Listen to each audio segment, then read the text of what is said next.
When I was 6 years old, my sister was a year old and still in diapers. We had a nanny, Amelia, who didn't live with us but was there every day. Sometimes her adult son came over in the afternoons to check on her. One day, a gold coin that my stepfather had given my mom from the Spanish royal court went missing.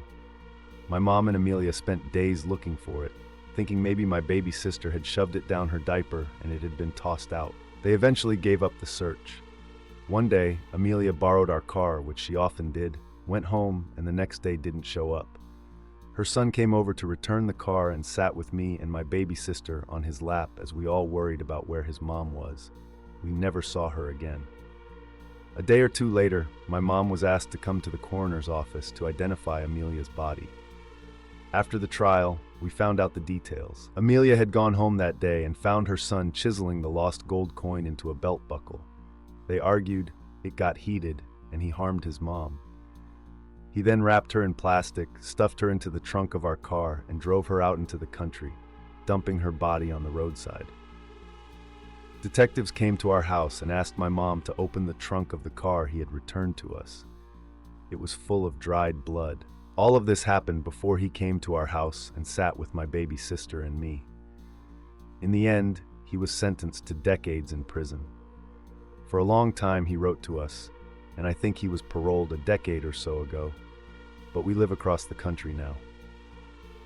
I don't think of this story very often because I was so young, but the gold coin was returned to my mother and she turned it into a pendant necklace. It still has the chisel marks, and I think of this whenever I see her wear it. When I was a kid, my family lived in a blue house that was oddly shaped. One year, the house was completely gutted and nearly destroyed by a flood. They had to knock down a wall between the living room and the kitchen, so after the flood, you could see all the way down the hall to my parents' bedroom door. This house was strange, for lack of a better term. I was a terrible sleeper as a kid and would routinely wake up and go into the living room to watch cartoons on low volume if I couldn't go back to sleep. One morning, I was in the living room, sitting across a chair with my feet up on a window. Don't ask me why, I was a stupid 8 or 9-year-old.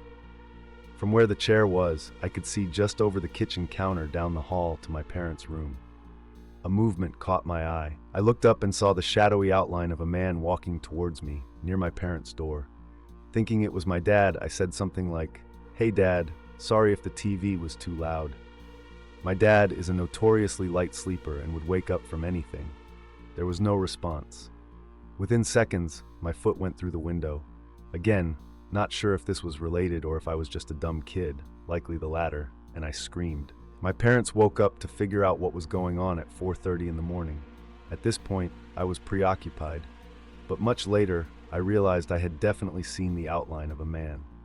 However, there was no way it was my dad because A, he came bounding out of their bedroom after I screamed, and B, I realized the shoulders of that outline were much higher than my dad's would have been.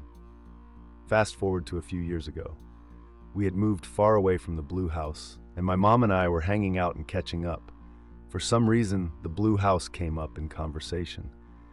I told my mom that the place still gave me the creeps and that weird stuff happened there when I was a kid. My mom's response? "Oh, you must have seen the Shadow Man too." I was very young when this happened, so what I remember and what I was told make up the main scariness of this story.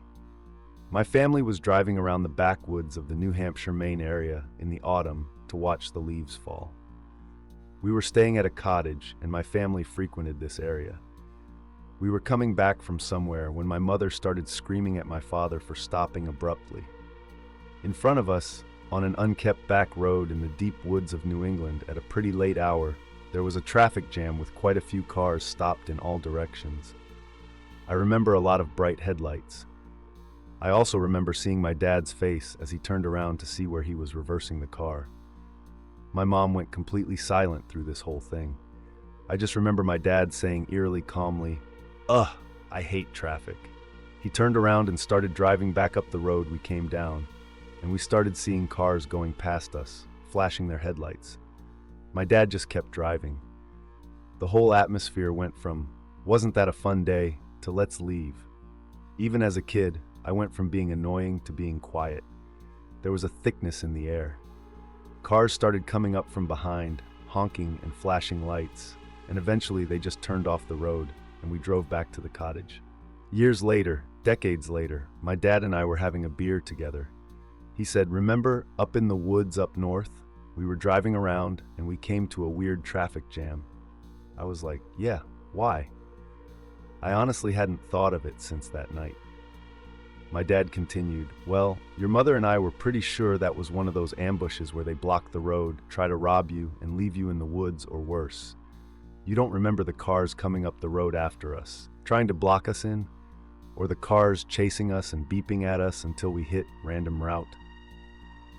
I replied, "Well, kinda, but I just figured it was traffic or people being weird." He just stopped talking about it after that and went on about how we should plant more trees in the backyard, but ones that don't drop leaves, because leaves suck. When I was 9 or 10, my dad took me to visit an older friend of his. My parents were divorced, and my dad lived in another part of the country.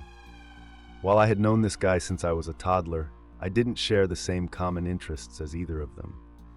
The older friend was an avid model train collector and had lots of catalogs.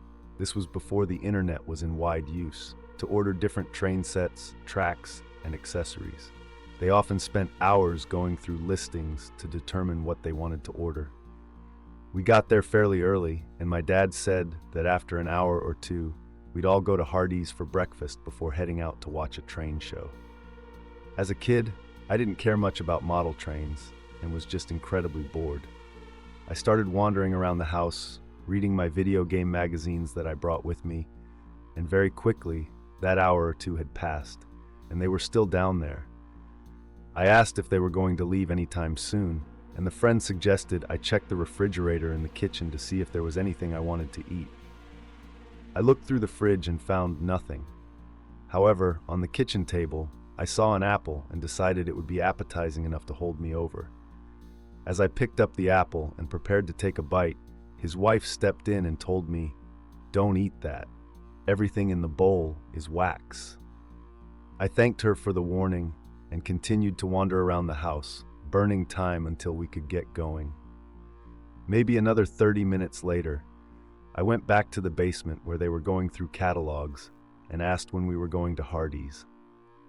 My dad's friend asked if I was still hungry after going through their fridge. I told him that I was going to eat an apple, but his wife told me it was wax before I made the mistake. Both of them gave me a blank stare, and after about 20 seconds of shock, my dad explained that his wife had recently passed away. I then went back through the house to try to find her to show that they were just joking with me, but sure enough, she was nowhere to be found. Roughly 30 years later, before he passed away, my dad still insisted that I must have imagined it. But I didn't. She told me not to eat the wax fruit. When I was about 9 years old, I was playing with some Star Trek action figures in my bedroom. Yes, I was a cool kid. My room was positioned directly above a guest room that was almost never used and which I almost never entered. The furniture in the guest room was outdated compared to the rest of the house, and it just had a creepy vibe. This will be relevant later. I had a Spock action figure that broke apart easily.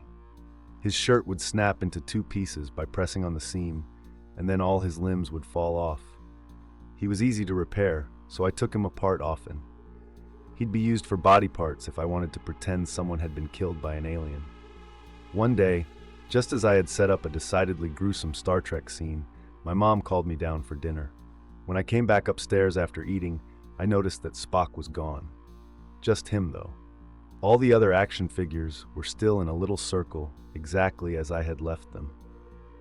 I searched that night before bed, thinking my younger brother, my only sibling, who was 2 years old at the time, might have somehow gotten into my room and moved my stuff. It had never happened before, but it was all I could think of. The whole family was at dinner, and there was no chance for anyone to go upstairs and move anything. The next morning, I searched the house for Spock. Nothing. He was not put away, not in my brother's room, not in the living room. It was baffling. As a last-ditch effort, I decided to check the guest room. The room looked untouched, as usual. except for one thing: a dismantled Spock action figure in the exact same position as I had left it in my room the night before, directly below where I had been playing with him in my bedroom. I asked my mom and dad. They claimed to know nothing about it. My younger brother could not have made it down the stairs, and also would not have been able to recreate the same Spock pile that I had made the previous night. It was as if my toy had just translated a few feet in the Z direction, right through the floor. I still don't have an explanation. My childhood home was built in the 1920s. While many things can be explained by sleep paralysis, childlike imagination, creaky pipes, or bad wiring, some experiences left my family and me feeling unsettled. Generally, I believe most hauntings can be explained by natural phenomena, and I'm happy to think this could be the case here too.